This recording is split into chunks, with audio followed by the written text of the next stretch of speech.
अंजुमन मुहिबान उर्दू की जानिब से हर साल की तरह इस साल भी कतर के दोहा में एक बावकार मुशायरे का इनेकाद किया जा रहा है। सुखन रूबरू के उन्वान से मुनक़िद होने वाले इस मुशायरे में आलमी शोहरत याफ्ता शुरा-ए-किराम और शख्सियात शिरकत करेंगी। सलाम टीवी के इश्तराक से होने वाले इस मुशायरे का आगाज़ दोहा के रेडिसन ब्लू होटल में 3 अक्टूबर को रात 8:30 बजे होगा। कतर में रहने वाले तमाम आशिकाने उर्दू से बड़ी तादाद में मुशायरे में शिरकत की गुजारिश की गई है।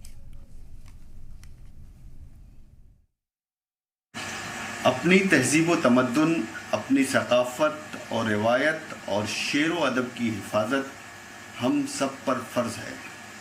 कतर में मुनक़िद होने वाला सालाना आलमी मुशायरा सुखन रूबरू इसी सिलसिले की एक कड़ी है।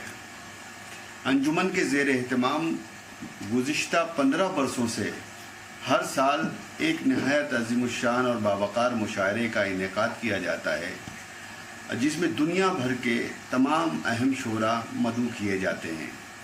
हर बरस की तरह इस साल भी अंजुमन ने अपनी इस कोशिश को आगे बढ़ाया है और अंजुमन के ज़ेर एहतमाम 15वां सालाना मुशायरा सुखन रूबरू का इनेकाद होने जा रहा है। ये मुशायरा इसी जुमेरात 3 अक्टूबर 2024 को रेडिसन ब्लू होटल में मुनक़िद होने जा रहा है। कतर में मुकीम उर्दू शेर व अदब से दिलचस्पी रखने वाले तमाम लोगों से गुजारिश है कि इस मुशायरे में ज़रूर तशरीफ़ लाएं और शेर व अदब से सजी एक खूबसूरत शाम का हिस्सा बनें।